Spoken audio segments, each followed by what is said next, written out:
में एक एडवांटेज है जो है अर्ली एक्सेस का एडवांटेज। अर्ली एक्सेस का एडवांटेज क्या है? अर्ली एक्सेस का एडवांटेज ये है कि ये एक्सचेंज अभी लाइव नहीं हुआ है, हम सब जानते हैं। एक्सचेंज का लाइव करने का डेट हम लोगों को सबको पता है कि अप्रैल है। तो अप्रैल में जब एक्सचेंज लाइव होगा, उसके पहले तक यदि आप एनेक्सा के थ्रू एलपी प्रोवाइडर बनते हैं, तो आपको एक मिनिमम इफेक्टिव रिवॉर्ड का कमिटमेंट है। वो क्या है? 6.25। मतलब कि जो भी एलपीज आपके एक्सचेंज के लाइव होने के पहले आती हैं, उनको उनका मिनिमम यहाँ 2, 3 और 4 किया गया, क्या हो गया है? 6.25। रेंज उनकी अब भी वही है, मतलब 6.25 से 7, 6.25 से 10 और 6.25 से 15। ये एक अर्ली एडवांटेज है जो कि आप उठा सकते हैं अभी एक्सचेंज के लाइव होने के पहले एलपी बन के। आपका रिटर्न एलपी प्रोवाइड करने वाले दिन से ही बनना चालू हो जाएगा। 30 डेज की साइकिल में आपको आपका रिटर्न बनेगा। और मतलब इसमें आपको ये नहीं है कि आपने एलपी आज प्रोवाइड कर दी लेकिन रिटर्न आपका एक्सचेंज लाइव होने के बाद बनेगा। आज आपने अगर एलपी प्रोवाइड करी तो रिटर्न आपका आज से ही कैलकुलेट होना चालू हो जाएगा, जिस रिटर्न रिवॉर्ड को आप डिसेंट्रलाइज मैनर में क्लेम कर सकते हैं। एक और अर्ली एडवांटेज है, वो बहुत बड़ा एडवांटेज है कि यदि जैसे आज रामेश्वर जी हैं, रामेश्वर जी ने अगर योगेश जी की एलपी, योगेश जी को सब्सक्राइब करवाते हैं, अगर रामेश्वर जी योगेश जी को सब्सक्राइब कराने के बाद में, रामेश्वर जी अगर योगेश जी, ये थोड़ा सा योगेश जी देखिए ना, ये किसका स्क्रैचेस आ रहे हैं इस पे? किसी को आपने एक्सेस दे रखा है पेन चलाने का? एक्सेस तो नहीं दिया हूँ सर, एक मिनट देखता हूँ मैं। चलिए मैं कंटिन्यू करता हूँ, आप देखिएगा योगेश जी इसको क्या है ये, है ना। अगर योगेश जी रामेश्वर जी के नीचे अपना एक एलपी प्रोवाइड करते हैं, से सपोज $10,000 का एलपी प्रोवाइड करते हैं, तो रामेश्वर जी को डायरेक्ट $200 की अर्निंग होगी जो कि योगेश जी के एलपी के कारण बनेगी। ये डायरेक्ट 2% एलपी के इन्वेस्टमेंट का डायरेक्ट इनकम है। आगे बढ़ते हैं। इसके अलावा इस सिर्फ यही बेनिफिट नहीं है, मैंने क्या बताया था कि एलपी एक रियल वेल्थ प्रोवाइडिंग मॉडल है। मतलब जो रियल इंजन है सिस्टम का, वो क्या है? एलपी। वो कैसे रियल इंजन है? इसमें एक और बहुत बड़ा बेनिफिट है। यदि रामेश्वर जी के नीचे डायरेक्ट लेग्स है, जैसे योगेश जी हैं, शमशेर जी हैं, इसके अलावा भी रामेश्वर जी के जो डायरेक्ट लेग्स हैं, उनसे यदि $10,000 से $25,000 तक का इन्वेस्टमेंट आ जाता है, तो उनके रेवेन्यू का मतलब कि जो भी रेवेन्यू उन डायरेक्ट्स का बना है, मान लेते हैं कि आज $10,000 योगेश जी ने डाला और $10,000 शमशेर जी ने डाला, तो ये $20,000 का रेवेन्यू हम जोड़ लेते हैं 7% से, कितना बना? $1,400 पर मंथ का बना। तो वो $1,400 का 5% मतलब कि $700 रामेश्वर जी को एज एन एडिशनल इनकम हर महीने बनेगी। इसी के प्रकार अगर डायरेक्ट में इन्वेस्टमेंट 25,000 से 50,000 के बीच में चला जाता है तो उसकी 10% बनेगी। 50,000 से 1 लाख तक जाता है तो 15%, और 1 लाख एंड अबव पे 20%। इसका मतलब है कि आप अपने डायरेक्ट में यदि किसी का इन्वेस्टमेंट कराते हैं तो उसके इन्वेस्टमेंट के आरओआई का आपको भी आरओआई मिलेगा, एक बहुत बड़ा बेनिफिट मिलेगा। से सपोज योगेश जी किसी इन्वेस्टर से $1 लाख का इन्वेस्टमेंट करा लेते हैं, तो उस $1 लाख पे अगर उस इन्वेस्टर को 10% का रिटर्न बन रहा है, 10% का रिटर्न मतलब $10,000 का रिटर्न बन रहा है, तो उस $10,000 का रिटर्न तो उस इन्वेस्टर का बना, प्लस उस इन्वेस्टमेंट को लेने वाले लेके आने वाले थे योगेश जी। तो योगेश जी को 20% का उसका एक एडिशनल रिवॉर्ड मिला, मतलब $2,000 का एक एडिशनल रिवॉर्ड योगेश जी को मिला। ये क्लियर है यहां तक? जी सर आगे जी। बढ़ हाँ, आगे बढ़ते। ये तो हो गया डायरेक्ट से होने वाली कमाई, क्योंकि ये सिर्फ डायरेक्ट पे एप्लीकेबल है, टीम पे एप्लीकेबल नहीं है। लेकिन अगर आपकी टीम में भी इन्वेस्टमेंट आता है, अगर आपकी टीम भी वर्क करती हो, टीम भी एक प्रॉपर इन्वेस्टमेंट लेके आती है, तो आप समझिए कि टीम में अगर मान लेते हैं 1 मिलियन का टोटल इन्वेस्टमेंट आ जाता है, तो वो 1 मिलियन का इन्वेस्टमेंट से अगर मान लेते हैं उनका कुछ 1 मिलियन के इन्वेस्टमेंट से उनकी कुछ $10,000 की अर्निंग बनती है, तो $10,000 की अर्निंग का भी 10% का लाभ कौन उठा सकते हैं? योगेश जी या रामेश्वर जी उठा सकते हैं, जिनकी टीम में 1 मिलियन का बिजनेस आया है। इसमें शर्त सिर्फ इतनी सी है कि 50% का मिनिमम बिजनेस किसी एक लेग से आना मैंडेटरी है। मतलब कि 50% मतलब 0.5 मिलियन का इन्वेस्टमेंट एक लेग से आ गया, बचे हुए 4 लेग या 5 लेग या 6 लेग मिला के बचा हुआ 0.50 मिलियन का इन्वेस्टमेंट आ गया, तो वो मिला के आप तो ही आप इस कैटेगरी में क्वालिफाई करेंगे। सिमिलरली ये सिल्वर के अलावा गोल्ड की कैटेगरी है, गोल्ड के अलावा डायमंड की कैटेगरी, डायमंड के अलावा क्राउन की कैटेगरी है। सबका नंबर दिया गया 1 million, 2 million, 5 million, 10 million. But सब में कंडीशन वही है कि 50% इन्वेस्टमेंट किसी एक लेग से आना मैंडेटरी है, कंपलसरी है। देन अगेन मैं बता दूं, ये आरओआई का आरओआई है, मतलब कि अगर 1 मिलियन के इन्वेस्टमेंट पे उन यूजर्स को अगर $10,000 की अर्निंग बनी, तो $10,000 की एक एडिशनल अर्निंग किसकी बनेगी? योगेश जी की बनेगी। मतलब 10%, मतलब $1,000 की अर्निंग एडिशनल बनेगी। क्योंकि ये पूरा जो अनेक्सा, और हम लोग हमेशा इकोसिस्टम पे बात करते हैं, हमारा पूरा सिस्टम, हमारा पूरा प्रोग्राम इकोसिस्टम प्रोग्राम है। ये बंजारे जी हैं कोई, ये जिनका पेन चालू है, थोड़ा सा योगेश जी देखिए ना। जी जी, मैं चेक कर रहा हूँ सर।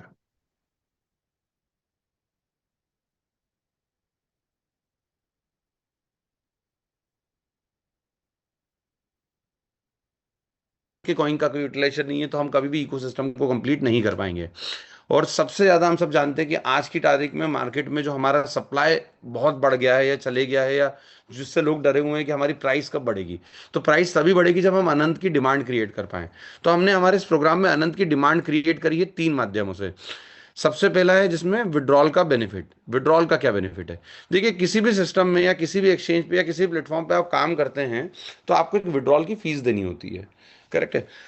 यहां पर भी एक विड्रॉल की फीस है, वो है कितनी? 10%। बट आप इस 10% की फीस को जीरो कर सकते हैं। मतलब मान लेते हैं कि अगर आपका 1,000 अनंत का विड्रॉल, $1,000 का विड्रॉल था, और 10% के अनुसार आपकी अगर $100 की फीस लग रही थी, और आपको 900 मिल रहे थे, तो आप पूरे 1,000 भी ले सकते हैं। कैसे ले सकते हैं?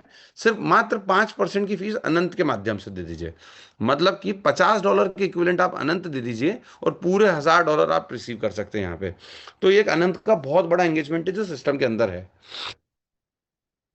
इसके अलावा जब मैंने बात करी थी कि कैपिंग एनहांसमेंट की $1,000 की, आप याद रखिएगा। तो वो $1,000 की कैपिंग आप कैसे पहुंच सकते हैं? देखिए, नॉर्मल में जैसे ही आपने $249 का सब्सक्रिप्शन लिया, तो आपकी कैपिंग हो गई $500। आपको इस कैपिंग को बढ़ा के $1,000 ले जाना है। अगर इस कैपिंग को बढ़ा के $1,000 ले जाना है, तो आप क्या करिए, $249 के इक्विवेलेंट अनंत डिपॉजिट कर दीजिए पूरे सिस्टम में। अगर आप $249 के इक्विवेलेंट अनंत डिपॉजिट करते हैं, तो उसी दिन से आपकी डेली कैपिंग 500 से बढ़ के कितनी हो जाएगी? 1,000 हो जाएगी। अब ये 1,000 का बेनिफिट आप कब तक उठा सकते हैं? या तो आपकी $10,000 की इनकम हो जाए, या आपके 1 साल की वैलिडिटी इस $249 के अनंत डिपॉजिट की वैलिडिटी हो जाए। मतलब ये $249 का अनंत डिपॉजिट 1 साल के लिए वैलिड है, या 10,000 की इनकम तक वैलिड है। जैसे ही आपकी 10,000 की इनकम हो गई, वापस से रिकेप होके किस में आ जाएंगे? $500 में आ जाएंगे। आपको फिर से $249 डिपॉजिट करने रहेंगे, अपनी कैपिंग को बढ़ा के 1,000 करने के लिए। ये भी कंप्लीटली ऑप्शनल है, इसके लिए आपको कोई कंपलशन नहीं है। ये विड्रॉल फीस भी कंप्लीटली ऑप्शनल है, इसके लिए भी आपको कोई कंपलशन नहीं है। आप चाहें तो $100 की फीस देके भी विड्रॉल कर सकते हैं, और आप चाहें तो 5% अनंत में देके विड्रॉ कर सकते हैं। आप चाहें तो अपनी रेगुलर कीपिंग $500 में कंटिन्यू कर सकते हैं, या आप चाहें तो $249 की अनंत को डिपॉजिट करके अपनी कैपिंग को बढ़ा के $1,000 कर सकते हैं। दोनों ऑप्शनल है। तीसरा और सबसे, मतलब मेरा मानना है सबसे बेहतरीन एडवांटेज अनंत का। देखिए, आज हम कहीं ना कहीं जितने भी अनंत के इकोसिस्टम में यूजर है, उन सबके वॉलेट्स में अनंत रखे हुए हैं। बट आज वो वॉलेट में रखे रखे अनंत कोई भी रिटर्न नहीं देके जा रहे हैं। वो अनंत को रिटर्न देने का प्रोग्राम इस अनेक्सा ने डिजाइन करके आपको दिया है। कैसे? जैसे मान लेते हैं आप $10,000 का एलपी प्रोवाइड करते हैं, और $10,000 के एलपी प्रोवाइड करने के साथ में यहाँ पे ना, या बाद में भी हो सकता है आपने आज $10,000 का अनंत प्रोवाइड एलपी प्रोवाइड किया, और 2 दिन बाद आपको लगा कि मेरे पास अनंत भी आ गया, तो मैं अनंत को डिपॉजिट करता हूँ। तो आप अगर उस एलपी के अगेंस्ट में, उस एलपी के से लिंक करके अगर 10%, 20%, 30% या 40%, किसी भी, मतलब 1,000, 2,000, 3,000 या $4,000 के इक्विवेलेंट अनंत भी सिस्टम को डिपॉजिट कर देते हैं, फ्रीज कर देते हैं, तो आपका जो रिटर्न, जैसे जो आपका अगर मान लेते हैं 6.25% का रिटर्न है, तो वो बढ़ के अगर 40% का डिपॉजिट है, तो क्या हो जाएगा? 7.25% हो जाएगा। सीधा सीधा 1% बढ़ के 7.25 हो जाएगा। और ये आपका अनंत फ्रीज है, ध्यान रखिएगा। ये आप जब भी आपका एलपी रिलीज होगा, तो आप अपने अनंत को भी 1 साल बाद रिलीज करा सकते हैं। ये एलपी के पैरेलल फ्रीज है आपका। ठीक है। इसके बाद में हम आते हैं अगली स्लाइड पे, वो है आपका एक्सचेंज में ट्रेडिंग कैपिटल। वो क्या है? $100 की ट्रेडिंग कैपिटल आपको मिली है, जो कि नॉन विड्रॉएबल है, ट्रेडिंग के यूज में ही काम आएगी। ट्रेडिंग आप कहाँ कर सकते हैं? अनंत एक्सचेंज पे कर सकते हैं। इसी से इसका मेन पर्पस ये है कि हम ज़्यादा से ज़्यादा ट्रेडर्स को अपने एक्सचेंज पे लेके आ पाए। एंड करते हैं यहाँ पे, हम समझते हैं कि एनेक्सा हमारे अनंत को एडवांटेज कैसे दे रहा है, या पूरा अलग कैसे बना रहा है। देखिए, एनेक्सा ने लिक्विडिटी प्रोवाइड करके अनंत के एक्सचेंज मॉडल को कम्युनिटी के लिए, मतलब यूजर्स के लिए बहुत पावरफुल बना दिया। कैसे? अगर एनेक्सा लिक्विडिटी प्रोवाइड करता है तो हमें ट्रेडिशनल एक्सचेंज की तरह कुछ इंस्टीट्यूशनल एलपीस पे डिपेंड नहीं होना पड़ेगा। हमारे पास में एक डेमोक्रेटाइज तरीके से कम्युनिटी पावर्ड एलपी आ जाएगा, है ना, जिसमें हर व्यक्ति अपने एलपी के लिए डिसीजन मेकर होगा। तो एक डेमोक्रेसी आ जाएगी सिस्टम में। ये बहुत बड़ा रोल है एक ट्रेडिशनल एक्सचेंज और एक अनंत के एक्सचेंज मॉडल में, डिफरेंस जो आपका क्रिएट कर रहा है। मतलब कोई भी सेंट्रलाइज बॉडी कंट्रोल नहीं कर रही है, डेमोक्रेसी के साथ में चीजें ऑपरेट हो रही है। सबसे मेन बात, अगर आप किसी ट्रेडिशनल एक्सचेंज में लिक्विडिटी प्रोवाइड करते हैं तो आपके पास बड़ी लिमिटेड लिक्विडिटी पार्टिसिपेशन के ऑप्शन होते हैं। जैसे कि आप अगर आज अगर बाइनेंस में एलपी देना चाहें तो वो आपसे ये नहीं बोलेगा मैं आपसे एलपी ले रहा हूँ। वो आपसे क्या बोलेगा, आप आके ना अपना कॉइन स्टेक कर दो और मुझसे साल भर में 7% या 5% या 10% का एपीआर ले लो, एक एनुअल प्रॉफिट ले लो मुझसे, रेवेन्यू ले लो। बट वो ये नहीं बोलेगा कि मैं आपसे एलपी ले रहा हूँ। लेकिन हम आपको क्या बता रहे हैं कि हम आपसे एलपी ले रहे हैं और आपका रिटर्न मंथली दे रहे हैं, ईयरली नहीं दे रहे हैं। तो इसी तरीके से, और ये पूरा सिस्टम ट्रांसपेरेंट है, प्रॉफिट शेयरिंग मॉडल पूरा ट्रांसपेरेंट है क्योंकि पूरा सिस्टम डिसेंट्रलाइज्ड है। तो यही एक खूबसूरती है एनेक्सा की, जो अनंत को पावरफुल बनाती है। एक लॉन्ग टर्म विजन है, एक लॉन्ग टर्म विजन है कि आज हम फेज 1 में हैं, जहां पर हम क्या कर रहे हैं, एक लिक्विडिटी बेस खड़ा कर रहे हैं, अनंत एक्सचेंज को लॉन्च करेंगे।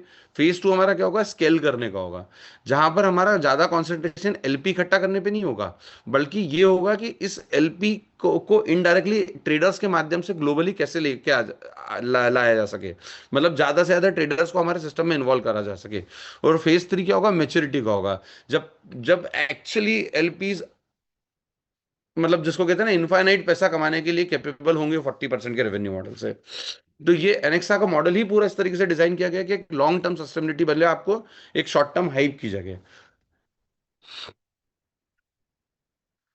देन अगेन, ये कुछ कारण हैं जो आपको स्लाइड मिलेगी तो आप लोग बिल्कुल पढ़ सकते हैं कि किन्हें एनेक्सा को ज्वाइन करना चाहिए, किन्हें एनेक्सा को ज्वाइन नहीं करना चाहिए।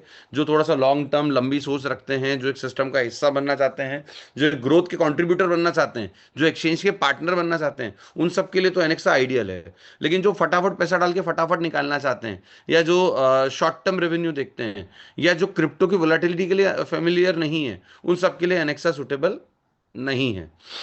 एक तरह का विन विन इकोसिस्टम हम लोगों ने डिजाइन किया है, जो मैं अभी इतने समय से आप लोगों से डिस्कस कर रहा था। तो यही कुछ है।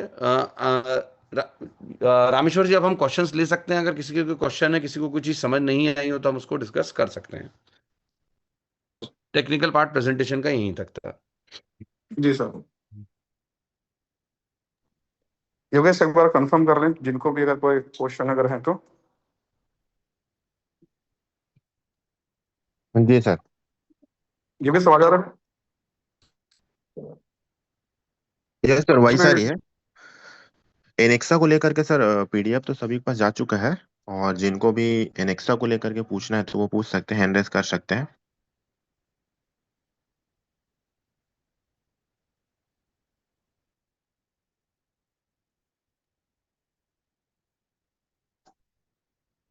निखिल बंजारे जी को मैं अनम्यूट कर रहा हूँ। जी हेलो, नमस्ते भी।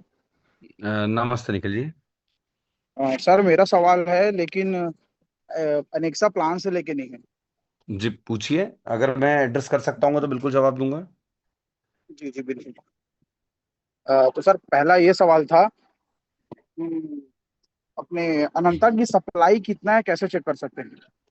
आनंद देखिए, हाँ जी, कहाँ कंटिन्यू कर लीजिए आप, दूसरा सवाल क्या था आपका? ये हो गया। और एक मिनट, मेरा आवाज गूंज रहा है। दूसरा सवाल ये था कि अगर अनंत की सप्लाई, मतलब कहने का मतलब ये मिंटेबल है कि नॉन मिंटेबल है?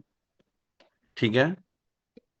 और अगर, जैसे कि अगर ये मिंटेबल होगा फ्यूचर में, अगर सप्लाई के हिसाब से, डिमांड के हिसाब से अगर इसको मिंट करना पड़ेगा, तो वो कैसे मिंट होगा, कहाँ? मतलब मिंट तो कंपनी कर लेगी जो भी है, लेकिन हम कैसे देख सकेंगे कि सप्लाई बढ़ रही है, घट रही है? ठीक है। और जैसे कि हम बिफोर बात करते थे कि हम बाइनेंस का रोड मैप लेके चल रहे हैं, थोड़ा सा उन्हीं के जैसे फॉलो कर रहे हैं। तो जैसे कि बाइनेंस में एक बर्निंग मैकेनिज्म था, एमएनटी में हमारे कुछ पहले टाइम में था, तो अभी हम्म। उसका बर्निंग का क्या मतलब सिस्टम है इस पे, अनंता को? ठीक है। निखिल जी, अ, यही है क्वेश्चन आपके, और इसके अलावा भी कुछ क्वेश्चन है? जी यही है, और एक दो है, जैसे कि अनंता को अभी जनरली देखे तो क्वाइन नहीं बोला जाता है, अनंता टोकन ही बोलते हैं। तो मतलब 100% उसको मतलब क्वाइन माने या नहीं माने, ऐसा है सर। जैसे कि जिसकी जिसकी ब्लॉकचेन है, हम तो उसको बोलते हैं कि ऑफिशियली क्वाइन है। तो ठीक है। ये हो हाँ, गया। और कोई क्वेश्चन निखिल जी? और स्मार्ट कॉन्ट्रैक्ट को लेके है सर, अगर कुछ मतलब बनाते हैं जैसे कि डिसेंट्रलाइज, तो वो सब कैसे चेक कर सकते हैं? बस। ठीक है, चलिए मैं आपके ना सारे क्वेश्चंस का एक एक करके जवाब देता हूँ, और आप समझिएगा कि इकोसिस्टम में कैसे चीजें दिखती हैं, कैसे बनती हैं। जी देखिए, जी सर। अनंत अनंत खुद एक ब्लॉकचेन है। जैसे ही जिस जी दिन सर। हम ब्लॉकचेन बनाए थे, उस दिन हम टोकन नहीं बचे थे, हम क्या हो गए थे, कॉइन हो गए थे। तो क्वाइन अगर हो आप गए इसको थे। टोकन बोलते हैं तो ये टोकन नहीं है, ये कॉइन ही है। मतलब आप इसको कहीं भी आप जाके चेक करेंगे तो ये होगा कॉइन ही। मिंटिंग, देखिए हमारा जो अनंत का पूरा कॉइन का इकोसिस्टम है, मतलब जो कॉइन का जो डिस्ट्रीब्यूशन है, उसमें क्लियरली डिफाइंड है कि 21 CR कॉइन आपके मिंट होके बाहर होंगे। किसके थ्रू बाहर होंगे? ब्लॉकचेन में जैसे जैसे ब्लॉक्स बनेंगे, जैसे जैसे ब्लॉक्स बनते हैं, वैलिडेटर्स उसमें बने हुए हैं, वैलिडेटर्स उस ब्लॉक को मतलब साइन करते हैं, अप्रूव करते हैं। वो ब्लॉक्स जैसे जैसे जनरेट होते हैं, वैसे वैसे वो कॉइन बाहर आते हैं। ठीक है, तो ये 21 CR आपके मिंट हो रहे हैं, मतलब ये 30 साल तक मिंट होंगे और बाहर आएंगे। तो मिंटिंग सिस्टम, मिंटिंग मैकेनिज्म है, मतलब कॉइन हमारा 21 करोड़ कॉइन जनरेट होगा। मतलब ये प्री सप्लाई में एग्जिस्ट नहीं करता है, ये सप्लाई जनरेट होगा। अब प्री सप्लाई में क्या एग्जिस्ट करता है? प्री सप्लाई में एग्जिस्ट करता है 45 CR बचा हुआ। 45 CR जो है आपका प्री सप्लाई में एग्जिस्ट करता है, जिसमें से ये 45 CR ही क्यों करता है, इसके पीछे भी एक लॉजिक है, इसके पीछे भी एक रीजन है। हम लोगों ने क्या करा है, एमएनटी को कन्वर्ट करके अनंत करा है। करेक्ट है? तो जी जो जी लोग बिल्कुल। एमएनटी उस वक्त मार्केट में, एमएनटी का जितना सर्कुलेशन सप्लाई था, हमने अनंत का सप्लाई उतना ही डिफाइन करके रखा है। उस वक्त मार्केट में एमएनटी का सर्कुलेशन सप्लाई था, टोटल सप्लाई जो रिमेनिंग था, बर्न होने के बाद बचा था, वो था 66 करोड़। तो हमने टोटल सप्लाई अनंत का भी कितना रखा, 66 करोड़। जी उसमें से जो कंपनी के पास रिजर्व था उसको रिजर्व छोड़ दिया, जो हमारे जिन जिन कॉन्ट्रैक्ट्स में रिजर्व था उनको रिजर्व छोड़ दिया। बट जो मार्केट का सर्कुलेशन था, जो लोगों के हाथ में एमएनटी था, उसको हमें क्या कन्वर्ट करना था, 20 महीने के एक माइग्रेशन पीरियड में माइग्रेट करके उसको अनंत कन्वर्ट करना था। तो एक सप्लाई हमारा कहाँ चले गया, माइग्रेशन कॉन्ट्रैक्ट में चले गया, जहां पर जी लोगों ने अपना एमएनटी डाला, और अब 20 महीने की साइकिल में वो क्या ले रहे हैं, उसको अनंत ले रहे हैं। तो वो सप्लाई वहां रिजर्व हो गया। ठीक है। जी। 21 CR का सप्लाई आपका कहाँ रिजर्व हो गया? वो तो रिजर्व क्या हो गया, ब्लॉक। बेसिकली वो तो जनरेट ही नहीं हुआ। वो तो कॉइन कब जनरेट होगा, जब ब्लॉकचेन अपने नोड्स बनाएगा। जिस दिन जी ब्लॉकचेन अपने नोड बनाना बंद कर देगा, उस दिन वो सप्लाई बनना बंद हो जाएगा। तो इस जी तरीके से पूरा अनंत का है। अब आप देख कर सकते हैं, देखिए आप है ना, जब तक आप एक किसी टोकन रहते हैं, तो आपका क्या होता है, टोकोनॉमिक्स होता है, क्योंकि आप किसी चेन पे डिप्लॉयड होते हैं। तो बिल्कुल टोकोनॉमिक्स, सर। हाँ, टोकोनॉमिक्स बनाने के लिए आपको क्या चाहिए रहता है, या टोकन बनाने के लिए आपको क्या क्या बनाना पड़ता है, एक स्मार्ट कॉन्ट्रैक्ट बनाना रहता स्मार्ट है। कॉन्ट्रैक्ट। स्मार्ट कॉन्ट्रैक्ट की फंक्शनलिटी है ना, उस कॉन्ट्रैक्ट में डिफाइंड होती है। तो आप जैसे जी बीएनबी चेन पे कोई सा स्मार्ट कॉन्ट्रैक्ट बना है जिसने टोकन जनरेट करा है, लाखों टोकन जनरेट होते हैं आए दिन, है ना। बिल्कुल तो आप बिल्कुल। उस कॉन्ट्रैक्ट पे जाके ना उसका सप्लाई, उसका ये सब चीजें आप देख सकते हैं। लेकिन हमने क्या बनाया, कॉइन बनाया है ना। बिल्कुल कॉइन में जो सप्लाई रहती है वो आपको वेबसाइट पे ही दिखती है। आप देखिए कि बीएनबी का कोई कॉन्ट्रैक्ट नहीं है जिसमें आपको उसकी सप्लाई दिख रही है। बिल्कुल, पहले वो तो हुआ है। करता था, जब इथेरियम पे बीएनबी डिप्लॉयड था तब हुआ करता था, लेकिन आज नहीं है। ठीक है। कोई भी ऐसा कॉन्ट्रैक्ट नहीं है जिसमें सप्लाई रिजर्व और डिफाइंड दिख रही है, क्योंकि बीएनबी का भी कॉइन क्या होता है, जनरेट होता है। अब बीएनबी ने जी कितना अपना सर्कुलेशन निकाला था, 200 मिलियन का। तो जी उसने क्या करा था, बर्निंग मैकेनिज्म निकाला, क्योंकि बिल्कुल। आखिरी में क्या है, देखो, जो बचेगा ना उसी की कीमत बढ़ेगी। अगर सरप्लस होता तो उसकी शायद कीमत उतनी नहीं नहीं होती बढ़ती, बिल्कुल। नहीं होती। लेकिन हमने लिमिटेड सर्कुलेशन ही निकाला, हमने कितना निकाला, 66 CR ही निकाला। जी जी तो 200 मिलियन के कंपैरिजन में 66 बहुत कम है, ये तो मानते हो। बिल्कुल बिल्कुल। तो यहां पर बर्निंग की जरूरत नहीं थी। अगर रिक्वायर्ड होता, अगर हम 100 मिलियन निकालते तो बर्निंग मैकेनिज्म लाते। तीसरा सवाल आपका था, क्या कंपनी मिंटिंग मतलब कॉइन के सर्कुलेशन को बढ़ा सकती? बिल्कुल नहीं बढ़ा सकती। हमारी नहीं, दुनिया की कोई सी भी ब्लॉकचेन बनाने वाली कंपनी नहीं बढ़ा सकती। कौन बढ़ा सकता है? ब्लॉकचेन के वैलिडेटर्स बढ़ा सकते हैं। देखिए, एक सिस्टम होता है जिसमें ब्लॉकचेन वैलिडेटर्स, अगर, और आई बिलीव आप में से कई सारे लोग वैलिडेटर्स होंगे, तो बिल्कुल वैलिडेटर अपना एक प्रपोजल रख सकते हैं। उस प्रपोजल को रखने का पूरा क्राइटेरिया डिफाइंड है अनंत की ब्लॉकचेन की वेबसाइट पे कि कैसे एक व्यक्ति अपना प्रपोजल रख सकता है। प्रपोजल रखने के लिए भी उसको कुछ अनंत कॉइन पहले है ना एज अ फी डिपॉजिट करने पड़ते हैं, फिर स्टेक करने पड़ते हैं, फिर अपना प्रपोजल रखना पड़ता है। डिसेंट्रलाइज मैनर में सभी वैलिडेटर्स के बीच में उस प्रपोजल पे क्या होती है, वोटिंग होती है। अगर वोटिंग होके वो प्रपोजल सक्सेसफुल होता है तो कॉइन का सप्लाई बढ़ सकता है। अगर वो प्रपोजल अनसक्सेसफुल होता है तो वो फी चली जाती है किसके पास में, इकोसिस्टम के पास में, और वो प्रपोजल अनसक्सेसफुल होता है और सप्लाई उतना ही रहता है। तो इसके सप्लाई को बढ़ाने या घटाने, रिवर्स भी बोलता हूं मैं, घटाने, अगर कोई कल को चाहें कि हम 66 करोड़ को 50 ही करना चाहते हैं, 20 ही करना चाहते हैं, 15 ही करना चाहते हैं, तो एक प्रॉपर मैकेनिज्म के साथ में कि 20 कैसे करना चाहते हैं, इसका प्रपोजल किसको देना पड़ेगा, एक वैलिडेटर को देना पड़ेगा जो कि अनंत के इकोसिस्टम या अनंत की ब्लॉकचेन पे ऑलरेडी रजिस्टर्ड वैलिडेटर है। तो कोई भी मतलब कंपनी कंपनी के हाथ में कंट्रोल अब नहीं बचा। कंट्रोल किसके हाथ में चले गया, सारा वैलिडेटर्स के हाथ में। क्लियर हुआ निखिल जी जी? जी जी जी। आई थिंक मैंने आपके सभी क्वेश्चंस का रिप्लाई कर दिया, कुछ बचा तो नहीं है? नहीं नहीं, नहीं बचा है। और जैसे कि हम बाइनेंस की सप्लाई अगर देखें तो कहीं ना कहीं डाटा नेट से या कहीं से मिल जाता है कि इतना उन्होंने डिप्लॉय किया था और इतना भी बचा है बर्न करने के बाद। बिल्कुल। तो हमारे अनंता का देखने के लिए जैसे कि आप बताए टोकोनॉमिक्स होता तो वो देख लेते, लेकिन अभी तो जी। क्वाइन हो गया। हम्म। देखिए अब उसको बाइनेंस का क्यों मतलब इंटरनेट पे दिख जाता है, बाइनेंस आज सालों पुरानी चेन हो गई है, करेक्ट है। जी जी तो कई लोगों ने उनके बारे में आर्टिकल लिखे हैं, कई लोगों ने अपने ब्लॉग्स पब्लिश करे हैं, उन्होंने भी अपनी वेबसाइट पे डाल रखा है। तो आप इंटरनेट पे गूगल पे सर्च करते हैं तो ब्लॉग्स वो आर्टिकल ऊपर आ जाते हैं। हम हमें अभी पूरा 1 साल की जर्नी भी नहीं हुई है चेन बने को, करेक्ट है। जी हम अभी उतना पब्लिश्ड ही नहीं हुए हैं, अभी हम उतना मार्केट ही नहीं हुए हैं कि हमारे ऊपर लोग ब्लॉग लिखे हैं या हमारे ऊपर आर्टिकल्स लिखाएं, ये सारी चीजें। बट आप डेफिनेटली अपनी वेबसाइट पे जाके अपने व्हाइट पेपर में जाके अपना टोटल सप्लाई और उसका डिस्ट्रीब्यूशन पढ़ सकते हैं। तो जैसे जैसे हमारे बारे में लोग बात करने लगेंगे, हो सकता है इंटरनेट पे हमारा भी सप्लाई क्लियर हो जाएगा। जी जी। और सर जैसे कि कहीं ना कहीं पे मतलब अगर देखे तो बाइनेंस के ऑनर सीजेड है, तो हम्म। मतलब काफी एक्टिव है अपने ट्विटर पे। तो हम्म। हमारे अनंता का मतलब सोशल मीडिया हैंडल कैसा है, क्या है अगर नहीं किसी। नहीं, मैं फिर करेक्ट करूंगा आपको। देखिए हम मिक्स कर रहे हैं यहाँ पे, बाइनेंस एक्सचेंज के ओनर सीजे हैं, जी बीएनबी कॉइन का कोई ओनर नहीं है। बिल्कुल। बीएनबी कॉइन का कोई ओनर नहीं। बीएनबी कॉइन तो एक सिस्टम, ब्लॉकचेन के सिस्टम के जरिए जनरेट हो रहा है और सर्कुलेट हो रहा है। तो हर वो जी जी व्यक्ति जो बीएनबी अपने पास रखता है वो बीएनबी का ओनर बिल्कुल बिल्कुल। एक है ना। फाउंडर बोल सकते हैं उन्हें बस। नहीं आप फर्स्ट क्रिएटर बोल सकते हो कि जिसने बाइनेंस बीएनबी कॉइन को क्रिएट किया था, बट उसके बाद में क्रिएट करने वाले के पास में ओनरशिप हो जरूरी नहीं है। जी जैसे बिटकॉइन का कौन ओनर है, कोई भी ओनर नहीं है, बट क्रिएट किया था, ये भी किसने क्रिएट किया हमको तो ये भी नहीं पता है। हम्म। वैसे ही डेफिनेटली देखिए सोशल मीडिया के माध्यम से जैसे जैसे हम ग्रो करेंगे, जैसे जैसे हम आगे बढ़ेंगे, देखिए हर चीज में आपको पता है क्या लगती है, लिक्विडिटी। बिल्कुल एक अच्छा स्ट्रॉन्ग सोशल मीडिया हैंडल चलाने के लिए, एक अच्छी पब्लिसिटी करने के लिए, मार्केटिंग करने के लिए, सबके लिए चाहिए रहती है लिक्विडिटी। अगर मैं बिल्कुल। आज आपको ही बोलूंगा कि चलिए कल से आप डेली बेसिस पे अनंत के लिए काम करिए और उसका सोशल मीडिया हैंडल करिए, तो आप बोलेंगे सर मैं जो दूसरा काम करता हूँ वो कब करूंगा। बिल्कुल सही बोल रहे हैं सर, लेकिन अगर कंपनी अपना एक्सचेंज लेके आएगी तो जबरदस्त बिल्कुल प्रमोशन हैंडल के साथ करेगी, लेके आएगी। बिल्कुल बिल्कुल करेगी। देखिए हम बहुत अर्ली फेज में हैं, हम अर्ली फेज में सारी चीजें एक्सपेक्ट करें, थोड़ी सी बेमानी होगी। हम एक्सचेंज के अर्ली फेज में हैं, एक्सचेंज की का सोशल मीडिया हैंडल भी बनेगा, उस पर सारी अपडेट्स भी रहेगी, और ये प्रॉपरली मेंटेन भी होगा, ये निश्चिंत रहिए आप लोग।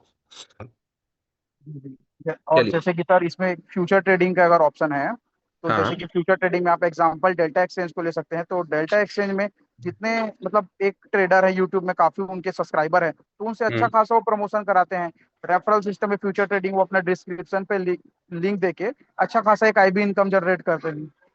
बिल्कुल निखिल जी, सब चीजें प्लान में हैं। 3 साल का एक्सचेंज का एक रोड मैप है कि कैसे टेक्निकली एक्सचेंज को बाइनेंस के लेवल तक लेके जाना है। टेक्निकली मैं बोलूंगा, वॉल्यूम वाइज तो जी जी जी। ट्रेडर्स पे डिपेंड करता है ना। तो वो तो यूट्यूबर लोग ही इतना प्रमोट कर दे रहे हैं उसका तो।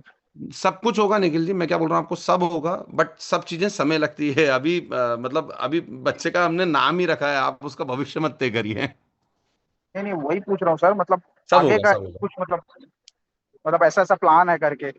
नहीं प्लान अब है, हमें तीन तो साल का आपसे ही एक्सचेंज का जानने एक को पूरा मिला। रोड मैप है। 3 साल का एक्सचेंज का पूरा रोड मैप है जिसमें टेक्निकली हम एक्सचेंज को कैसे एडवांस बनाना चाहते हैं, फेज 1 में क्या आएगा, फेज 2 में क्या बनेगा, एक बहुत डिटेल रोड मैप है। हम बहुत जल्दी मतलब राहुल सर का एक जूम कॉल अरेंज करेंगे जिसमें आप एक्सचेंज का हम्म। टेक्निकल रोड मैप समझ सकते होंगे, समझ पाएंगे कि कैसे हम साजिद exchange- सर, एक्चुअल में क्या है, एक और मीटिंग है सर बोल रहे थे, है ना? हाँ तो जी, हाँ राहुल जी। सर को कृपया करके बुला लेते, फिर वो बिल्कुल अपन नेक्स्ट मीटिंग में और कर लेंगे जी। बिल्कुल बिल्कुल बिल्कुल। तो चलिए अपन लोग यहाँ से क्वेश्चंस को थोड़ा सा एंड करते हैं। हम लोग पहले राहुल सर को इनवाइट करते हैं, उसके बाद में इस चीज को कंटिन्यू कर लेंगे। जी, थैंक यू चर्चित रामेश्वर सर। जी, मैं चाहूंगा कि आप राहुल सर का जो ज्वाइंट है ऑलरेडी हमारे पास। Welcome sir, welcome Rahul sir से मैं चाहूंगा हम सभी लोग राहुल सर का वेलकम करें डिजिटल क्लिपिंग से। Please welcome sir.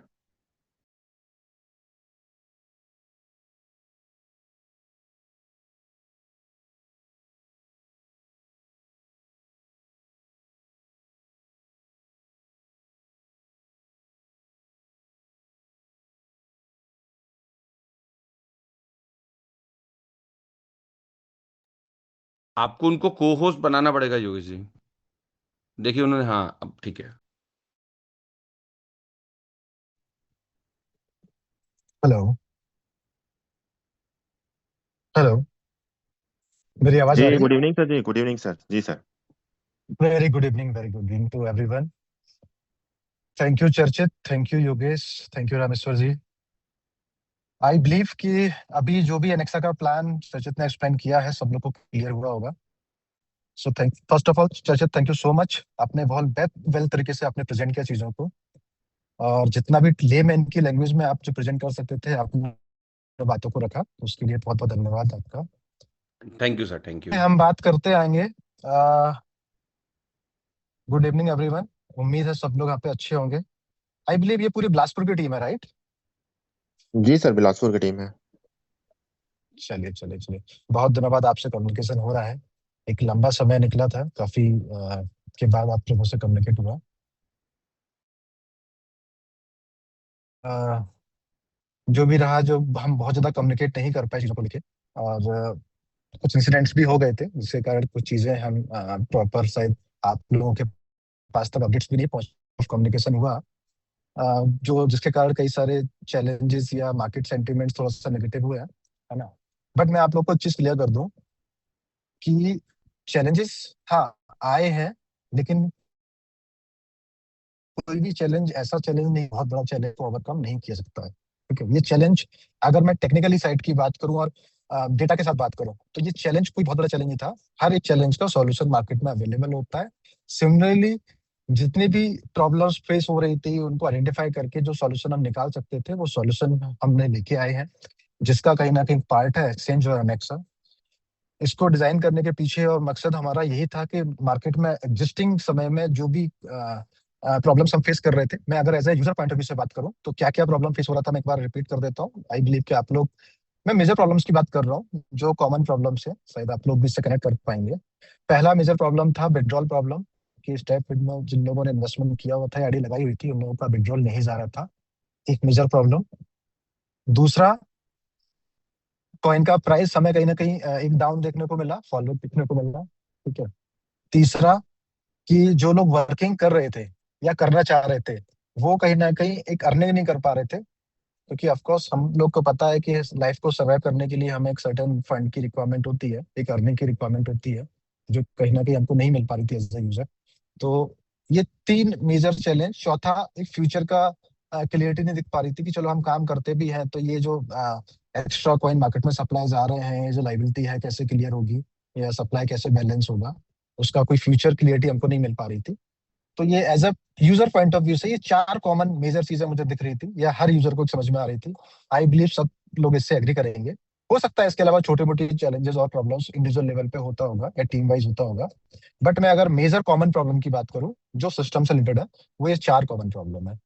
तो इन सभी प्रॉब्लम्स को आइडेंटिफाई करने के बाद हमने ये देखा कि अगर हमें इन प्रॉब्लम्स को सॉल्व करना है तो पहले तो क्या बेसिक नीड्स है जिसके माध्यम से हमें ये प्रॉब्लम का हम सॉल्यूशन निकाल सकते हैं, और क्या ऐसा सॉल्यूशन है जो सॉल्यूशन हमारी करंट प्रॉब्लम को भी सॉल्व करे, और हमारा जो विजन है, हमारा जो गोल है, जिस रास्ते पे हम निकले थे, इंस्ट्रूमेंट की शुरुआत जिस विजन के साथ हुई थी, हमारे इकोसिस्टम को स्ट्रांग बनाना, हमें एक ऐसा टेक्नोलॉजी खड़ा करना जो टेक्नोलॉजी का नाम एक बड़ा यूजर वॉल्यूम होल्ड करे, इंटरनेशनल पहचान मिले, उसी विजन के साथ में हम वो कंटिन्यू कर पाए, और जो विजन के साथ में हम इकोसिस्टम को स्ट्रांग खड़ा कर पाए, और जो चैलेंजेस अभी आए हैं ये चैलेंजेस हमको नेक्स्ट टाइम फेस नहीं करना पड़े, इतना स्ट्रांग इकोसिस्टम को खड़ा करना है। तो यहाँ पे दो चीजें समझ में आई, एक तो करंट प्रॉब्लम को सॉल्व करना, प्लस हमें फ्यूचर स्टिक विजन को अचीव करने के लिए हमारे इकोसिस्टम को स्ट्रांग बनाना। अब इन दोनों चीजों को ध्यान में रखते हुए इस पूरे सॉल्यूशन को लाया गया, जिस सॉल्यूशन में जो अभी अनेक्सा का प्लान चर्चित ने रिप्रेजेंट किया या जो एक्सचेंज के बारे में बताया, ये ऐसा सॉल्यूशन है जो हमारी सभी प्रॉब्लम्स को सॉल्व कर रहा है।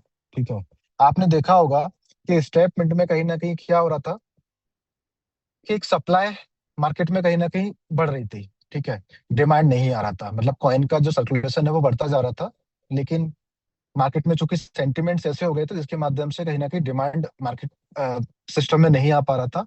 और जिसके कारण कहीं ना कहीं हम सब जानते हैं कि जब भी डिमांड एंड सप्लाई का इम्बेलेंस होता है तो कहीं ना कहीं प्राइस का इम्पैक्ट देखने को मिलता है। अगर सप्लाई कहीं ना कहीं मार्केट में एक्सीड होती है तो प्राइस डाउनफॉल जाता है, और अगर डिमांड इंक्रीज होती है तो प्राइस अब बढ़ जाता है। तो अभी पिछले 6 महीने से अगर मैं बात करूं तो कहीं ना कहीं हमारे पास सिस्टम में सप्लाई तो जा रहा था लेकिन डिमांड नहीं क्रिएट हो रहा था, जिससे कारण ये सारी प्रॉब्लम्स हुई। अब मैं बात करता हूँ, थोड़ा सा पीछे जाता हूँ। जब स्टेपमेंट 3.0 से पहले हम देखते थे कि मार्केट में जब एक स्टेपमेंट 1.0 मतलब ब्लॉकचेन से पहले, ये जो ब्लॉकचेन आया, माइग्रेशन प्रोग्राम आया, इससे पहले स्टेपमेंट में जितना भी जो बिजनेस लगता था, जो इनकमिंग फ्लो होता था, उसके अकॉर्डिंग मार्केट में स्टेपमेंट के विड्रॉल्स वगैरह जाते थे। ठीक है, और उसके साथ साथ जब ब्लॉकचेन पे वर्किंग चल रही थी, ब्लॉकचेन को लॉन्च किया जा रहा था। अब ब्लॉकचेन को जब लॉन्च करना था तो हमें पूरे जितना भी जो टोकन था उसको कॉइन में माइग्रेट करना था, पूरा चेंज करना था। तो इसके लिए एक माइग्रेशन प्रोग्राम को बनाया गया। ठीक है, और ब्लॉकचेन में वैलिडेटर को रन करने के लिए जो वैलिडेटर और डेलीगेट्स प्रोग्राम है, इसको भी लॉन्च किया गया। अब इससे पहले मार्केट में जितना भी टोकन का सप्लाई था, ठीक है, आप देखोगे कि मैं एक नंबर की बात करूं तो 18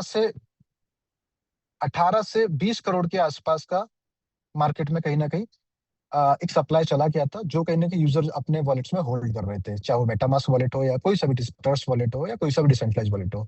लोग अपने टोकन्स को अपने वॉलेट्स में होल्ड कर रहे थे, और ये बहुत बड़ा सप्लाई था।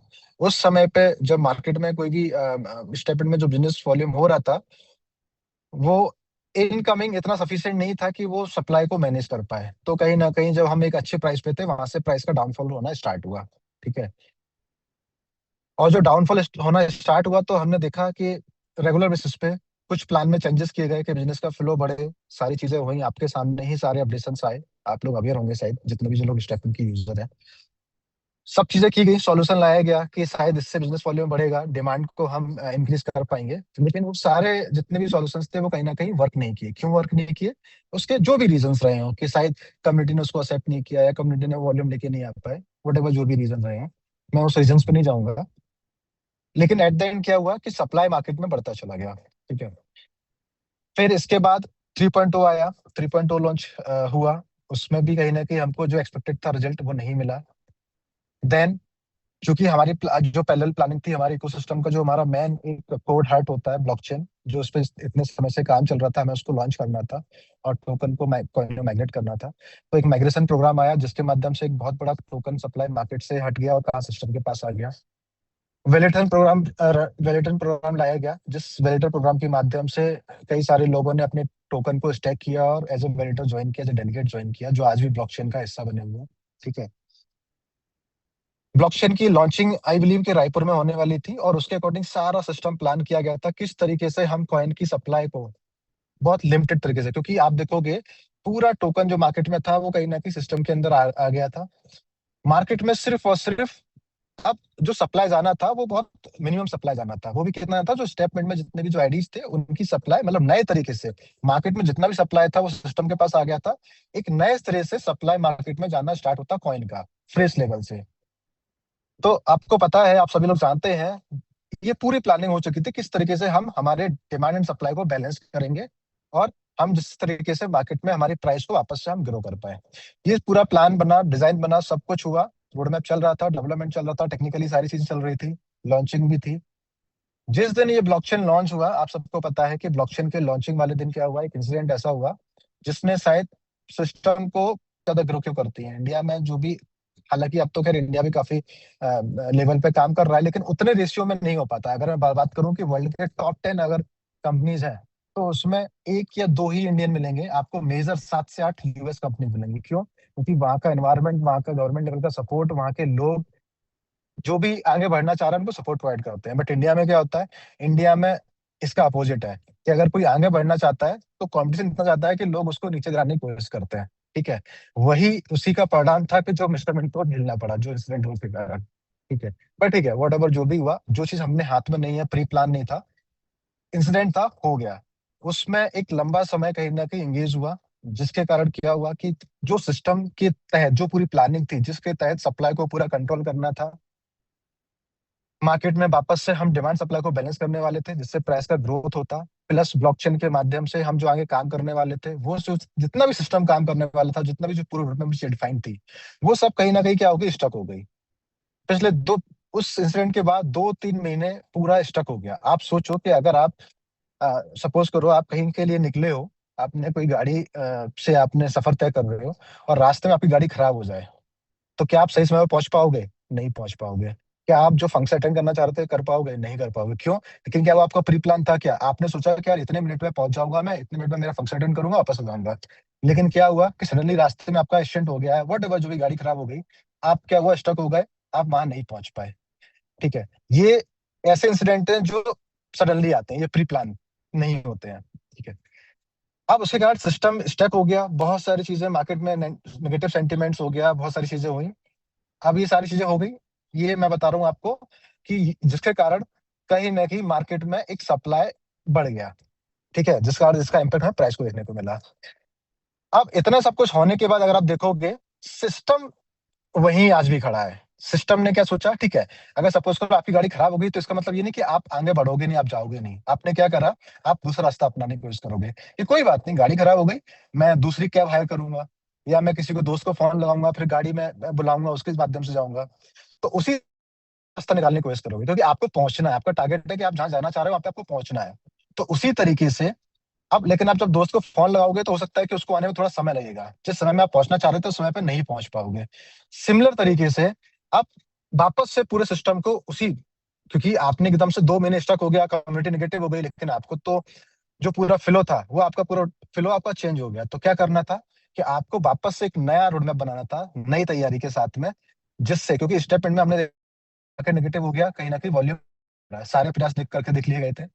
तो हमें कहीं ना कहीं सबसे ये समझ में आया कि प्रॉब्लम्स कहाँ हुई थी, किन प्रॉब्लम्स की वजह से हमें ये जो हम एक्सपेक्ट कर रहे थे वो बिजनेस या वो हमें आउटकम्स नहीं मिला जो आउटकम मिलना चाहिए था।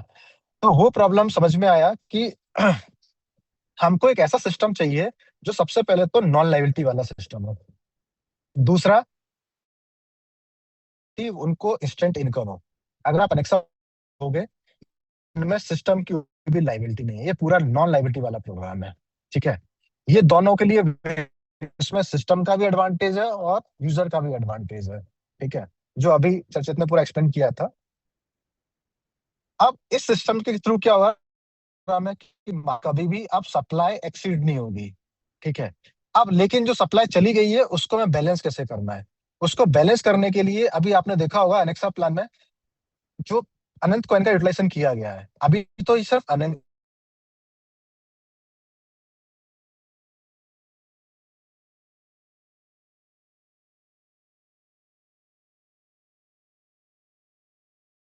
वो आवाज आ रही थी या एकदम से म्यूट हो गया था आ अभी? रहा था सर, आ रहा था, कट गया अभी जस्ट। आप रिसेंटली आवाज मतलब कट हुआ है। अच्छा, कहाँ तक आपने सुन लिया था, मैं एक बार क्लियर करना चाह रहा हूँ। ये अभी आप जो बात कर रहे थे सर अपना क्या बोलते हैं, जो जो प्रॉब्लम जो हमारा हुआ था उससे रिलेटेड आप जो बात कर रहे थे। अभी रिसेंटली आप बता दीजिए तो मैं वहां से रिपीट कर दूंगा। मैं बात कर रहा था अभी कि अनंत कॉइन की सप्लाई अब जो सप्लाई की बात कर रहे थे और है ना, आप। जी। हाँ, जो यूटिलाइजेशन किया गया है, सभी सिस्टम में लाया गया है, उस यूटिलाइजेशन का पर्पस क्या है? उस यूटिलाइजेशन से जो भी मार्केट की सप्लाई है उसको कहीं ना कहीं कम किया जा रहा है, जो अभी एक्सीड हो गई थी। यहाँ तक जी क्लियर सर, था? बिल्कुल अनंत कॉइन का हर जगह कहीं ना कहीं हमारा अभी डिमांड क्रिएट हुआ है यहाँ से। चलो चलो, thank you so much clarify करने के लिए। तो मैं कंटिन्यू करता हूँ। तो अब क्या होगा कि जो भी अनंत कॉइन, चाहे वो ये विड्रॉल फीस के माध्यम से, जो भी विड्रॉल फीस अनेक्सा में विड्रॉल फीस को कम करने के लिए अनंत कॉइन का यूटिलाइजेशन हो रहा है, कैपिंग को बढ़ाने के माध्यम से, एलपी के जो रिवॉर्ड को बूस्ट करने के लिए जो भी अनंत कॉइन का एंगेजमेंट हो रहा है उसके माध्यम से, या पूरे इकोसिस्टम में जहां जहां भी अनंत कॉइन का एंगेजमेंट हो रहा है, ये पूरा अनंत कॉइन कहाँ आ रहा है, सिस्टम के पास आ रहा है। प्लस सबसे मेजर पार्ट, आपने देखा होगा ये $249 का जो प्लान है, ये प्लान का डिस्ट्रीब्यूशन 3 जगह किया जा रहा है। 50% कम्युनिटी बिल्डिंग रिवॉर्ड्स में, 40% और 40% कैपिटल में, जो ट्रेडिंग कैपिटल दिया जाएगा एक्सचेंज के लिए, जहां से एक्सचेंज को हम यूजर बेस खड़ा करेंगे, ट्रेडर्स खड़े करेंगे, जनरेट करेंगे। 10% जो बचा हुआ है, ये पूरा का पूरा कहाँ जा रहा है? अनंत कॉइन की बायबैक के लिए जा रहा है, अनंत कॉइन की लिक्विडिटी के लिए जा रहा है। अब ये 10% मतलब जितना भी वॉल्यूम आएगा $249 के आईडी से, इसका $10 का जो भी यूसिटी अमाउंट होगा, उससे अनंत कॉइन एक्सचेंज से बायबैक किया जाएगा, और ये पूरी प्रोसेस डिसेंट्रलाइज होगी।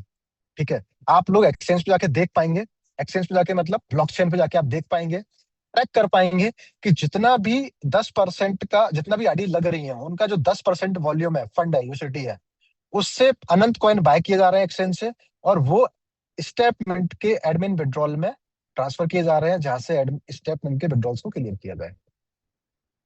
ठीक है, तो ये पूरा अनंत कॉइन की जितनी भी सप्लाई है, इन सप्लाई को पूरा कंट्रोल किया जा रहा है। मार्केट में जितना भी एक्सीड हो गया है, उसको पूरा सिस्टम में ले जा रहा है। सिस्टम में ले जा रहा है मतलब इन द सेंस कि सप्लाई को बैलेंस किया जा रहा है। अब मैं एक और चीज आता हूँ कि बहुत सारे लोगों के सवाल आते थे कि स्टेटमेंट के जो विड्रॉल्स थे उनको क्यों रोका गया, उनको बंद क्यों किया गया। तो मैं आपको क्लियर कर दूं, आप लोगों को शायद क्या कभी कभी कम्युनिकेशन गैप हो जाता है, इसलिए मैं उसको मैं क्लियरफाई करूंगा कि बंद मतलब कभी भी स्टॉप नहीं किया गया। ऐसा नहीं किया गया कि ये कभी विड्रॉल्स होंगे नहीं, सिर्फ कुछ समय के लिए होल्ड किए गए थे। होल्ड करने का रीजन क्या था कि हमें, देखो, जब तक मार्केट से अगर डिमांड नहीं आएगी और सिर्फ सप्लाई बढ़ती जाएगी, तो एक समय पे क्या होगा कि सप्लाई इतना ज्यादा एक्सीड हो जाएगा कि आप फिर भविष्य में कभी भी उस कॉइन की डिमांड को बैलेंस नहीं कर पाओगे, सप्लाई को। जिससे कभी भी आप सपोज करो, सप्लाई मार्केट में अगर जाता जाता, विड्रॉल्स अगर पूरे रिलीज होते, सप्लाई मार्केट में एक्सीड हो जाता, तो प्राइस ऑफकोर्स ही बात है, क्योंकि डिमांड अभी नहीं आ रही थी, तो प्राइस क्या होता, प्राइस नीचे आता जाता। एक तो प्राइस अगर नीचे आता, क्योंकि 18 सेंट तक डेसिमल है, तो हो सकता है कि 18 डेसिमल सेंट तक प्राइस चला जाए। तो उससे क्या होता है कि कम्युनिटी का जो पूरा एक सेंटीमेंट है बहुत नेगेटिव हो जाता है, एक ट्रस्टेबिलिटी खत्म हो जाती। दूसरा क्या होता है कि सप्लाई अगर मार्केट में इतना एक्सीड चला गया, तो कभी भी सिस्टम वापस से वो इतना बड़ा डिमांड, क्योंकि क्योंकि हमको क्या करना है कि डिमांड को पैरेलली खड़ा करना है, कंसिस्टेंट वे में लेके आना है। तो अगर एक साथ एक बड़ा सप्लाई मार्केट में चला गया, तो आप एक साथ कभी भी इतना बड़ा डिमांड ला नहीं पाओगे, तो कभी भी वो बैलेंस नहीं हो पाएगा। तो इसीलिए उस कुछ समय के लिए, कि जब तक हम पैरेलली एक डिमांड का एक कंसिस्टेंट वे में सिस्टम खड़ा नहीं कर रहे, तब तक के लिए हम मार्केट में सप्लाई को एक्सीड नहीं होने देना चाहते थे। वो सिस्टम नहीं चाहता था, इसीलिए थोड़ा समय ले रहे थे। हमें मालूम था कि सिस्टम को मालूम था कि किस तरीके से हम सप्लाई, जो डिमांड है, उसको हम कंसिस्टेंट वे में क्रिएट कर सकते हैं। उसके लिए पूरा प्लान पर वर्किंग चल रही थी, जो प्लान आप लोग आज के सामने है, जो करंट सप्लाई को भी मैनेज करेगा और फ्यूचर में डिमांड को बढ़ाता ही जाएगा। ठीक है, वो कैसे बढ़ाएगा, ये एक्सचेंज के माध्यम से आपको पता चलेगा। मैं आपको नंबर्स के बारे में बात करूंगा। ठीक है, मैं वापस आता हूँ कि इसका पर्पस, जो स्टेप इनके विड्रॉल्स को होल्ड क्यों किया गया, इसीलिए होल्ड किया गया था कि हम नहीं चाहते थे कि मार्केट में एक्सीड मात्रा में सप्लाई जाए। अब जैसे ही आपने देखा कि 15 तारीख को इस सिस्टम की लॉन्चिंग थी, 15 तारीख से स्टेटमेंट के विड्रॉल्स रिलीज होना स्टार्ट हो गए हैं। 3.0 के तो ऑफकोर्स जा ही रहते रेगुलर बेसिस पे, और अभी आपने देखा होगा कि 1.0 के विड्रॉल्स रिलीज होना स्टार्ट हो गए हैं, और अब ये रेगुलर बेसिस में चलते रहेंगे। क्यों चलते रहेंगे? क्योंकि अब हमारे पास, सिस्टम के पास, एक डिमांड क्रिएट होना स्टार्ट हो गया है। कंसिस्टेंट वे में क्या आ रहा है, एक अनंत कॉइन की लिक्विडिटी आ रही है, और ये रेगुलर बेसिस पर जैसे जैसे बढ़ती जाएगी, वैसे वैसे स्टेप इनके विड्रॉल्स भी की मात्रा भी, वॉल्यूम भी विड्रॉल्स का बढ़ता जाएगा। ठीक है, तो टारगेट यही है सिस्टम का कि आने वाले समय में स्टेटमेंट की जितने भी जो आईडीज लगे हैं, और ऐसे खासकर लोग, उनको भी कैटेगराइज किया गया है। ऐसे लोग जिन्होंने अपना जो भी प्रिंसिपल अमाउंट लगाया था, प्रिंसिपल भी नहीं निकला है, क्योंकि ऐसे बहुत सारे लोग हैं जिन्होंने 2024 में जब स्टेटमेंट की लॉन्चिंग हुई थी, जनवरी फरवरी मार्च में इन्वेस्टमेंट किया था, उनका तो, क्योंकि उन्होंने अपना खुद का जो भी प्रिंसिपल लगाया था वो भी निकाल लिया था, जो रिटर्न मिलना था वो भी निकाल चुके थे। इवन बहुत सारे लोग ऐसे हैं, क्योंकि हमने पूरा डेटा निकाला हुआ, पूरा डेटा पे काम किया है। बहुत सारे ऐसे लोग हैं जो एक्सीड मात्रा में भी ले चुके हैं, मतलब जितना मिलना चाहिए था उससे ज्यादा भी वो कहीं ना कहीं कॉइन को निकाल चुके हैं। लेकिन उसमें से कुछ लोग ऐसे हैं जिन्होंने लेट इन्वेस्टमेंट किया था, जिन्होंने स्टेटमेंट में लेट आईडी लगाई थी, वो लोग सिस्टम के लिए पहली प्रायोरिटी है, कि जिनका प्रिंसिपल भी नहीं निकला है। ठीक है, तो इसीलिए दो कैटेगरी में डिवाइड किया गया है। पूरा डेटा निकाला गया कि स्टेटमेंट में जितने भी लोगों ने आईडी लगाई थी, उनको दो कैटेगरी में, एक ऐसे लोग जिन्होंने कहीं ना कहीं एक अपना प्रिंसिपल के साथ में पूरा रिटर्न भी निकाल लिया है, एक्सीड मात्रा में निकाल लिया है, और दूसरे ऐसे कैटेगरी के लोग हैं जो कहीं ना कहीं अभी तक अपना प्रिंसिपल भी निकाल पाए हैं। तो हमने प्रायोरिटी सेट की है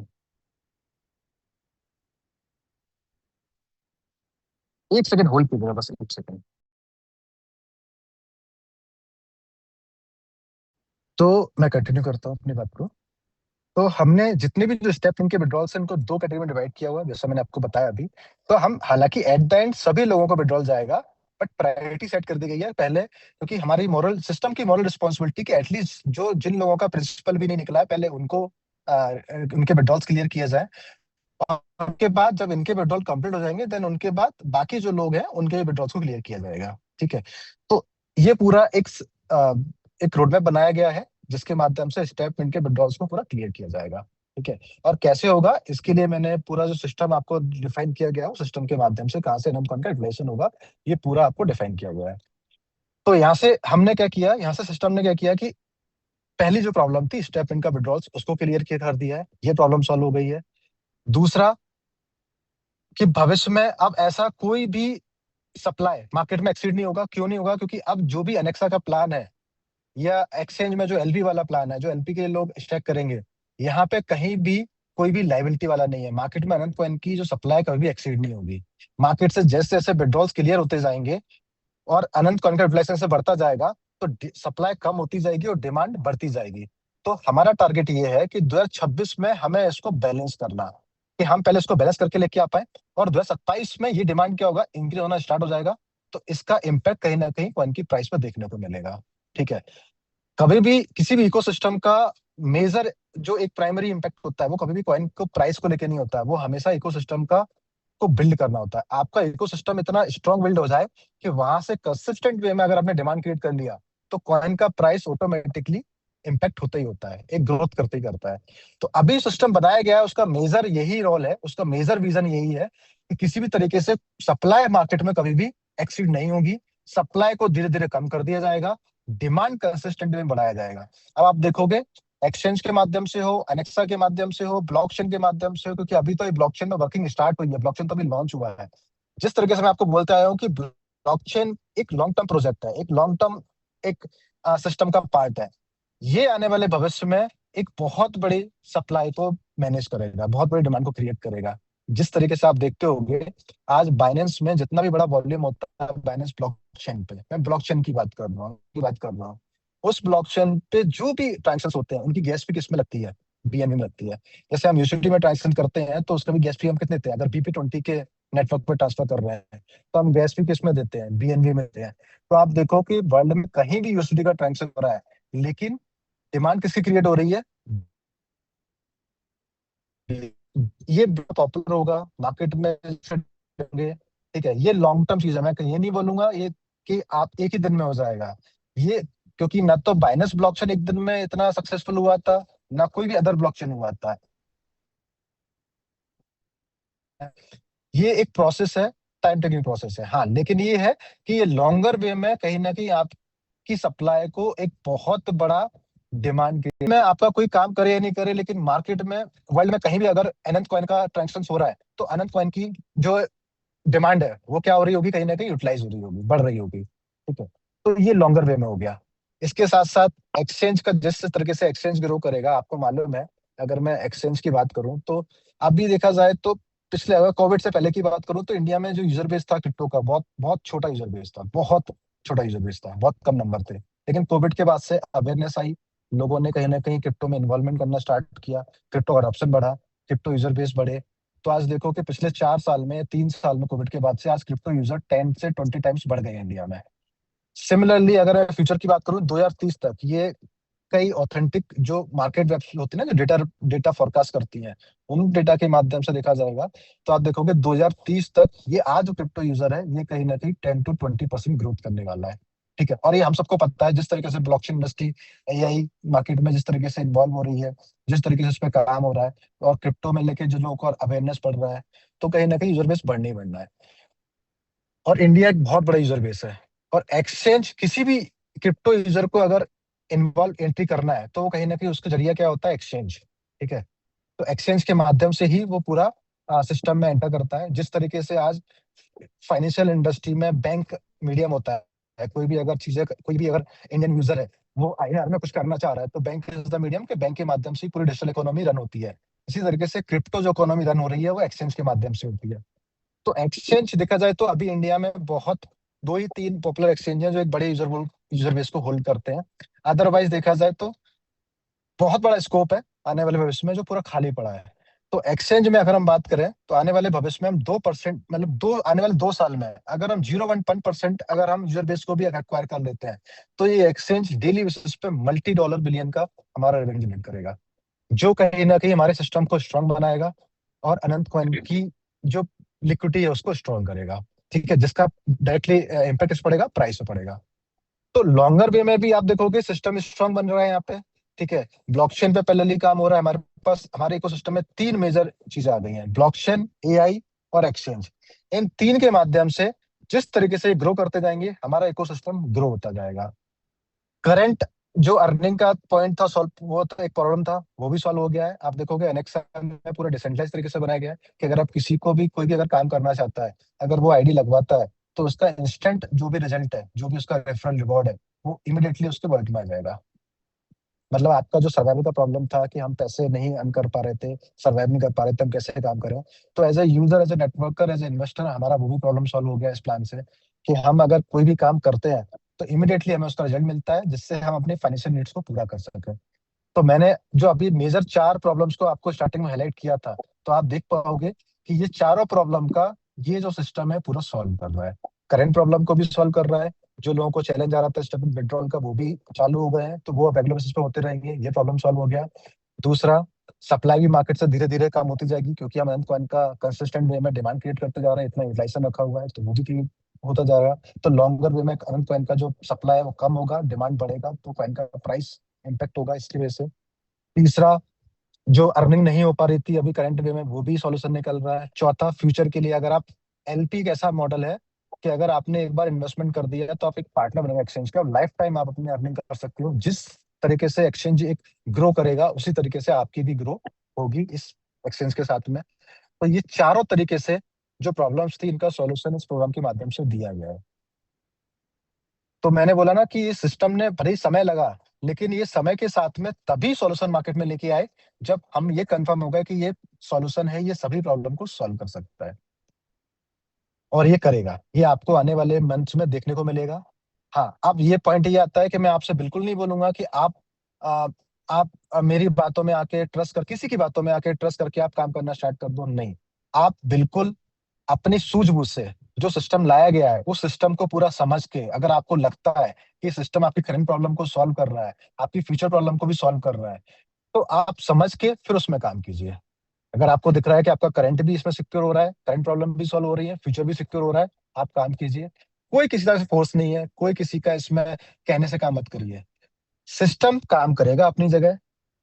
हो सकता है कि आप जैसे सिस्टम कहते हैं ना, कोई चीज बड़ा बनाने के लिए आपको, कोई भी सिस्टम बड़ा बनना है तो 2 चीजों की रिक्वायरमेंट होती है, टेक्नोलॉजी प्लस कम्युनिटी।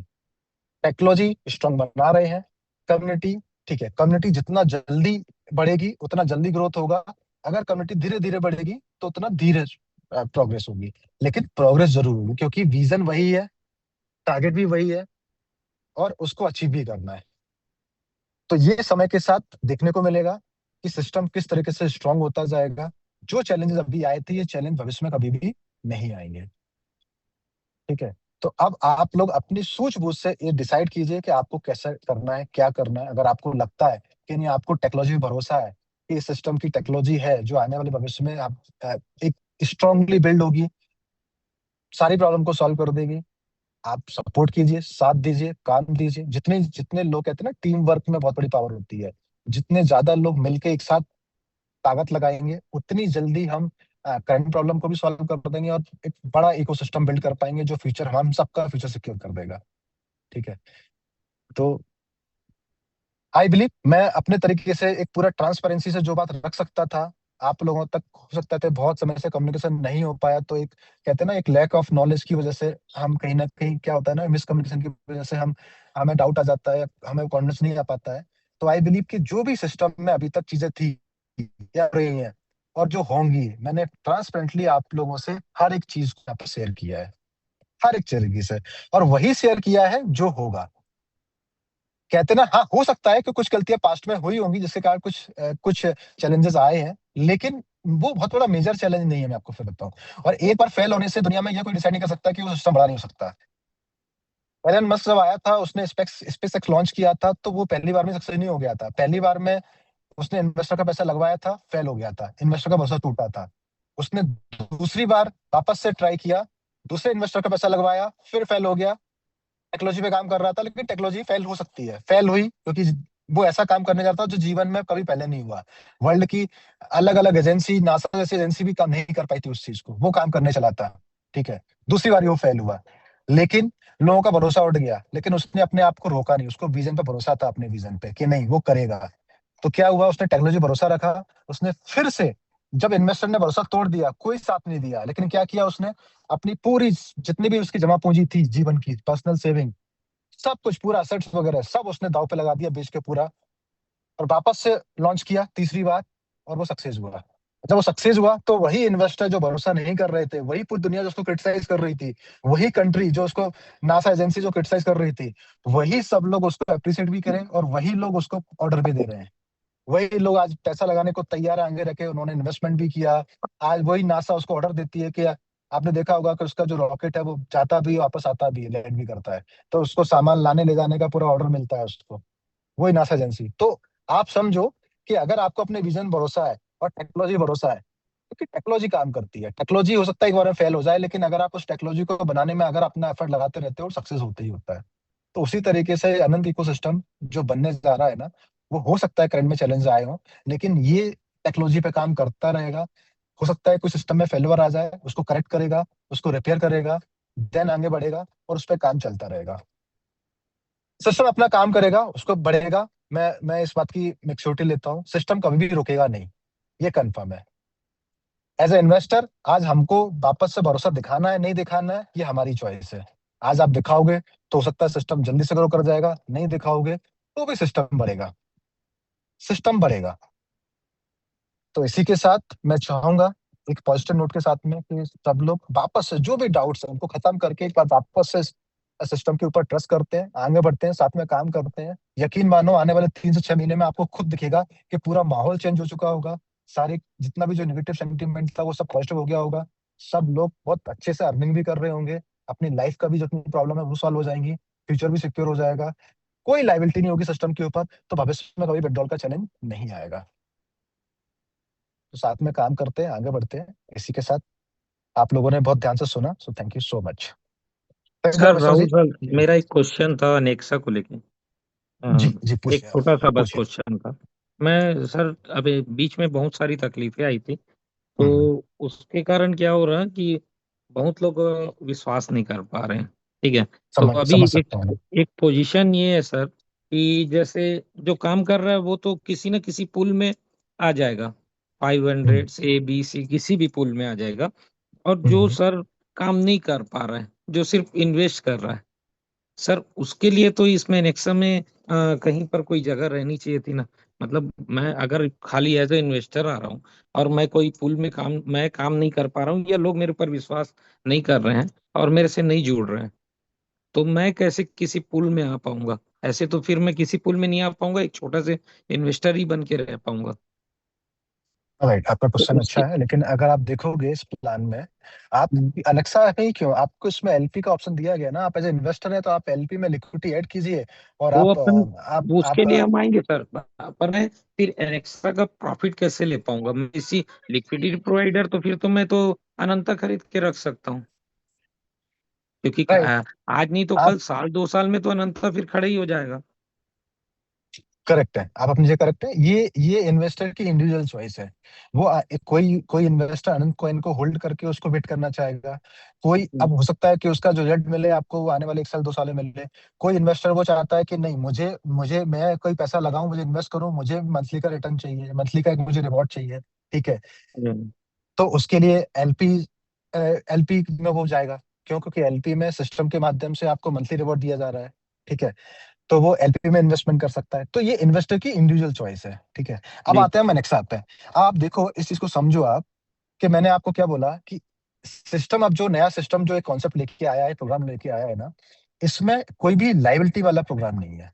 कभी भी जी सिस्टम आपको लाइबिलिटी क्रिएट नहीं होने देगा सिस्टम के ऊपर कभी भी, कि सिस्टम ने आपसे 10 रुपए लिए और आपको 12 रुपए दे रहा है, मतलब सिस्टम 2 रुपए एक्स्ट्रा दे रहा है, ये नहीं करेगा। जी सिस्टम ने क्या करा है, सिस्टम ने बोला है कि सिस्टम एक एक्सचेंज बड़ा बिल्ड कर रहा है, ठीक है, एक्सचेंज बना रहा है, सिस्टम को बड़ा बना रहा है। जो एक्सचेंज बड़ा बन गया, अब क्या होता है ना, किसी चीज को बड़ा बनाने के लिए पैसा लगता है, फंड लगता है। हम सबको मालूम है, अगर हम कोई बिजनेस जी करना जी चाह रहे हैं तो पहला इन्वेस्टमेंट लगता है, फंड लगता है। तो इन्वेस्टमेंट लेने के लिए, जैसे अभी अनेक्सा में अभी सरचित ने एक्सप्लेन किया था कि लिक्विडिटी मतलब फंड क्या है, मतलब लिक्विडिटी है। तो लिक्विडिटी लाने के लिए अलग अलग तरीके होते हैं। आप किसी पर्टिकुलर एक इन्वेस्टर, कोई इन्वेस्टर से आप फंड ले लो, कि आपने फंड राइज कर लिया इन्वेस्टर के माध्यम से, या कई सारी लिक्विडिटी प्रोवाइडर कंपनी होती हैं जो फंड प्रोवाइड करती हैं, या इंडिविजुअल्स लिक्विडिटी प्रोवाइडर होते हैं जो जो किसी भी एक्सचेंज में जाके इंडिविजुअली जाके वो अपनी लिक्विडिटी ऐड करके उसका एडवांटेज लेते हैं।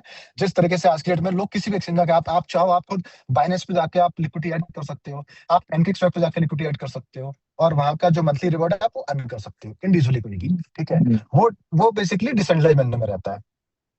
अब जी आप देखोगे इन सभी चीजों के पीछे, अब इस प्लान को लाने के लिए, चूंकि हमारे पास हमें एक्सचेंज को बड़ा बनाना है, लिक्विडिटी चाहिए, तो लिक्विडिटी के लिए हमने इंडिविजुअल लिक्विडिटी प्रोग्राम लेके आए, जिसमें कोई भी इंडिविजुअल जाके वो लिक्विडिटी ऐड कर सकता है और जो लिक्विडिटी प्रोवाइडर के एडवांटेज होते हैं वो ले सकता है, ठीक है। अब चूंकि हम जानते हैं कि हमारे पास, हमारा जब सिस्टम स्टार्ट किया था, जब इंस्ट्रूमेंट की स्टार्ट हुआ था, तो उस समय पे नेटवर्किंग नहीं था, ठीक है। उस समय पे जब आईसीयू लॉन्च हुआ था, आप जो लोग आईसीयू में जुड़े होंगे उनको मालूम था कि उसमें इस इकोसिस्टम में नेटवर्किंग पार्ट नहीं था, ठीक है। लेकिन जब जैसे जैसे आगे समय बढ़ा, तो जब हम उस समय आईसीयू में फंड राइज कर रहे थे, सिस्टम फंड राइज कर रहा था, तो उस समय पे बहुत सारे लोग जुड़ते थे। वो कहते थे कि सर हम काम तो करना चाहते हैं लेकिन हमारे लिए कुछ है नहीं, मतलब हम काम करें या इन्वेस्टर लेके आए तो हमें क्या मिलेगा। तो उस हिसाब से जब मल्टीपल लोगों की रिक्वेस्ट और डिमांड आई थी, तो उस हिसाब से एक प्रोग्राम डिजाइन किया था मिंट फोर्स, जिसमें नेटवर्किंग को ऐड किया गया था, ठीक है। मिंट फोर्स हमारा सक्सेसफुल रहा, कंपनी को जो फंड चाहिए था बिल्ड करने के लिए वो फंड राइज हुआ, और आगे आज भी मिंट फोर्स में लोग एडवांटेज ले रहे हैं उसके। उसके बाद स्टेटमेंट आया, चूंकि एक कम्युनिटी बन चुकी थी। अब जब स्टेटमेंट आया तो कम्युनिटी को आप छोड़ नहीं सकते हो जो सिस्टम में बनी हुई है, क्योंकि कम्युनिटी ही सिस्टम को बड़ा बनाती है। आज देखो, वर्ल्ड का जितनी भी बड़ी कंपनी है, गूगल है, माइक्रोसॉफ्ट है, अमेजन है, जोमेटो है, ब्लिंकिट है, ये है टेक्नोलॉजी, लेकिन टेक्नोलॉजी को बड़ा कौन बनाता है? कम्युनिटी। अगर जी सर टेक्नोलॉजी कितनी भी एडवांस हो, अगर कम्युनिटी होगी तो क्या वो बड़ा बन सकती है क्या? नहीं हम्म, बन सकती है। कम्युनिटी चाहिए। तो कम्युनिटी स्टेटमेंट के माध्यम से देखो एक बड़ी कम्युनिटी आई, ठीक है। अब अब ये कम्युनिटी जो है, अब ये कम्युनिटी के लिए भी हमें कुछ ना कुछ प्रोग्राम लाना होगा, और ये कम्युनिटी कौन सी? नेटवर्किंग है। अब ये कम्युनिटी बिना आरओआई की रेफरल के माध्यम से काम करेगी क्या? या बिना मैचिंग मतलब रिवॉर्ड के डिस्ट्रीब्यूशन के माध्यम से काम करेगी क्या? अगर मैं आपको बोलता हूँ कि आप एक काम कीजिए, आप इस नेक्स्ट समय काम कीजिए, आपको रेफरल नहीं मिलेगा, आप लोगों को आके ज्वाइन करवाइए एलपी में, तो ऐसा होगा क्या? नहीं होगा। कोई भी काम नहीं करेगा, क्योंकि हर कोई किसी पर्पस के लिए काम करता है। तो हमारी एग्जिस्टिंग कम्युनिटी है, इतनी बड़ी कम्युनिटी जो आज तक मिस्टर में बिल्ड की है, इस कम्युनिटी के लिए इस एनेक्सा प्लान को डिजाइन किया गया है, जहां पे रेफरल और मैचिंग बोनस के माध्यम से उनको एक नेटवर्किंग करने का पूरा एक सिस्टम दिया गया है, कि जहां से कोई भी जरा आके नेटवर्किंग कर सकता है और सर मैं अपनी यही अर्निंग भी बोल कर रहा था। सकता है सॉरी सर, मैं अपनी। आपको बीच में मैं अपनी बात रख रहा हूँ। सॉरी सर, मैं सिर्फ यही बोल रहा था सर कि जैसे मतलब हम नेटवर्किंग नहीं कर सकते या नहीं करना चाहते, क्योंकि जो तकलीफें अभी आई उसको देख के और थोड़ा सा तकलीफ बढ़ गई। तो बिना नेटवर्किंग किए सर, तो ऐसा कोई ऑप्शन रहना था शायद, ऐसा, या रख सकते हैं क्या ऐसा कोई ऑप्शन जिससे हम भी कोई पूल ज्वाइन कर सकें, या चाहे हम उतना पेमेंट डाल के कर सकते हैं, या चाहे उतनी आईडी जनरेट करके कर सकते हैं। मतलब मेरे को एक ऐसा लगता है कि ऐसे तो फिर सर बाकी आधी कम्युनिटी जो इन्वेस्टर्स हैं वो छूट जाएगी मिस्टर मिंट के। देखिए, नहीं छूटेगी, क्यों नहीं छूटेगी? अगर पहली चीज आप बोल या रहे हो कि उनको मुझे या उनको आप बेनिफिट नहीं मिलेगा, या उनको बेनिफिट नहीं, नहीं मिलेगा जो आज तक आपके हर तकलीफ और कंपनी के हर प्रोग्राम में साथ दिए, देखिए क्योंकि वो आप किसी पूल में समझो, आके उसका प्रॉफिट मैं नहीं ले आपकी पाएंगे सर। मैं जी आपकी सर। बात समझ गया, मैं आपकी बात समझ गया, जी आपका सर। पॉइंट, लेकिन आप समझो इस चीज में, इस प्रोग्राम को जब डिजाइन किया गया था ना, तो हर हर तरीके से इसमें चीजें लाई गई। हर जी यूजर का ध्यान रखा गया, जो हमारी एग्जिस्टिंग कम्युनिटी है उसका भी ध्यान रखा गया, जो नेटवर्किंग करती है उसका भी ध्यान रखा गया, जो इन्वेस्टमेंट जो इन्वेस्टर है उसका भी ध्यान रखा गया, जो आने वाले भविष्य में हमारे पास ट्रेडर आने वाले हैं, जो ऑर्गेनिक और यूजर जुड़ने वाले हैं, उनको भी ध्यान रखा गया, किस तरीके से हमारे यूजर बेस को ग्रो करेंगे। तो ये सारे टाइप के यूजर्स का ध्यान रखते हुए इस प्रोग्राम को डिजाइन किया गया है। अब देखो, जिसको नेटवर्किंग करनी है वो अनेक्सा प्लान में जाके नेटवर्किंग कर सकता है, उसके पास पूल का भी ऑप्शन है, सारे ऑप्शन है।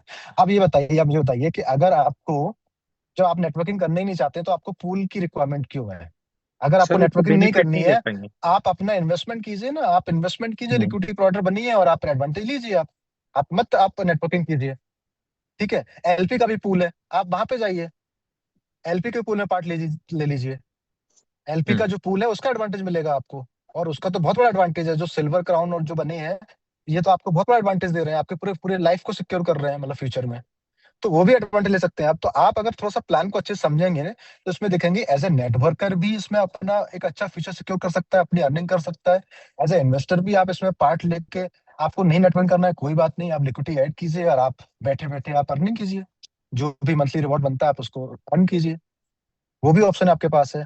अगर आपको चाहते हो कि नहीं मुझे वन टाइम इन्वेस्टमेंट करूं, मुझे चाहता हूँ कि कंपनी ग्रो करे तो मेरी भी ग्रो करे, मेरी भी ग्रो होगी, तो आप जो एलपी में जो ऐड कर रहे हो, या आपने किसी से इन्वेस्टमेंट करवाया एलपी में तो उसका रेफरल भी मिल रहा है आपको डायरेक्ट का। प्लस आप जो पूल में आ गए तो पूल का एडवांटेज आपको हर महीने मिलता रहेगा, चाहे आप आगे बिजनेस करो या नहीं करो, उसका भी एडवांटेज मिलता रहेगा। तो वो भी इसमें पूरा सिस्टम बना हुआ है। तो आप देखोगे इसमें हर किसी के लिए ऑप्शन है, बस आपको ये देखना है कि हमारे लिए राइट तरीका कौन सा है। आप नेटवर्किंग करना चाहते हो तो आप आईडी के थ्रू आप ज्वाइन करवाइए, एडवांटेज लीजिए पूल के माध्यम से। आप नहीं करना चाहते हो, जो इन्वेस्टर आते हो, आप लिक्विडिटी ऐड कीजिए, उसका एडवांटेज लीजिए। प्लस हमारे पास ओएमआई का भी ऑप्शन है, उसमें अगर आप नेटवर्किंग नहीं करनी है, उसमें आप इन्वेस्टमेंट कर दीजिए, उसमें भी आप रिटर्न लीजिए मंथली जो आपको मिल रहा है प्लान के तहत। तो सारे ऑप्शन खुले हुए हैं, ठीक है। अब बहुत सारे लोग हैं, आपने देखा होगा ब्लॉकचेन के माध्यम से जो डेलीगेटर बने हुए हैं वो अपना एडवांटेज ले रहे हैं। जिन्होंने डेलीगेटर बन गए हैं, अब उनको वो लाइफ टाइम के लिए उनको वो कॉइन जनरेट होता रहेगा। और ठीक है, आज कॉइन का प्राइस कम है, आई एग्री, लेकिन भविष्य में ऐसे थोड़ा रहेगा, भविष्य में तो ग्रो होगा ना। तो वो तो जो कॉइन वो जनरेट कर रहे हैं, वो तो भविष्य में जाके उनका एक बड़ा रिटर्न जनरेट करेगा उनको। और ये आप देखना, आप आने वाले सालों में जितने भी जो लोग वेटर बने हैं या डेलीगेटर बने हैं, उनका भविष्य देखना क्या होने वाला है।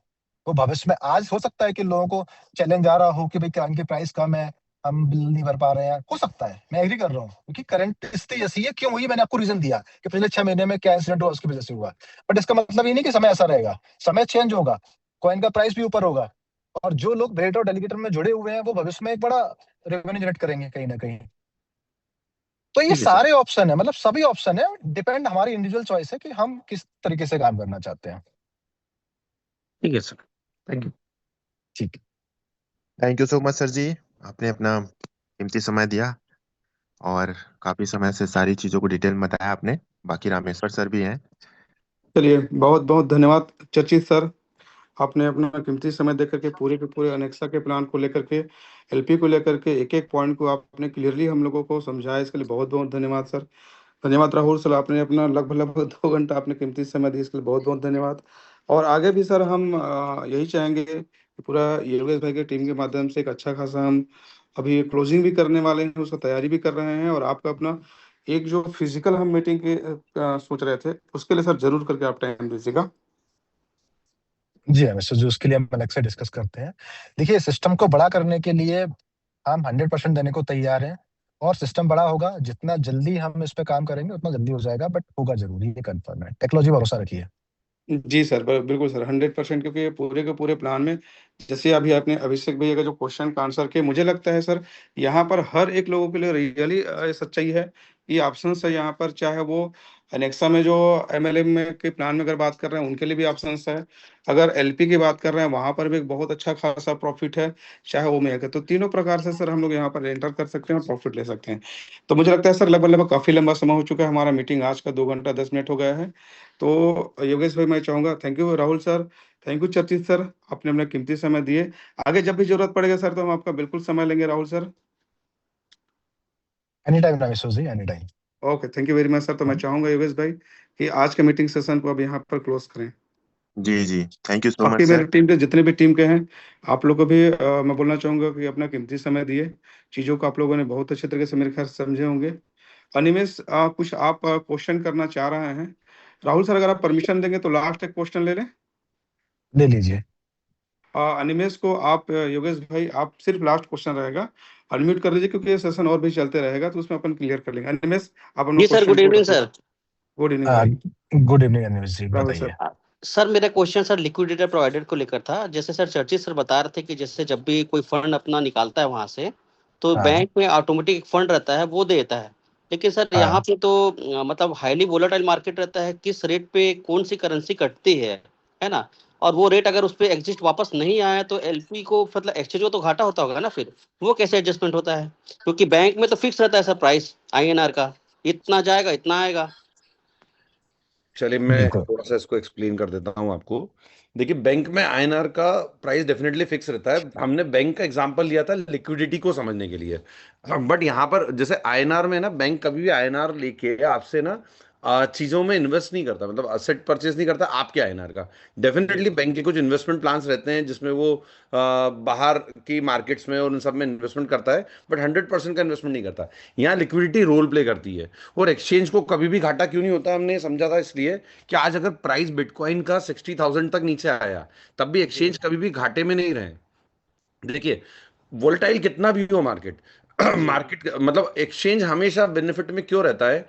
क्योंकि आपको नहीं पता कि आपका ट्रेडर बाय ऑर्डर लेके बैठा है या सेल ऑर्डर लेके बैठा है। जी करेक्ट है। अब कई लोग ऐसे होते हैं जिन्होंने बाय ऑर्डर ले रखे थे, और जब मार्केट अपना बीटीसी का 60,000 आया था, जो या इथेरियम आपका नीचे कट के 1700 कुछ आया था, या बीएनबी आपका 500 कुछ आया था, तो कई लोगों के ऑर्डर लिक्विडेट हुए थे।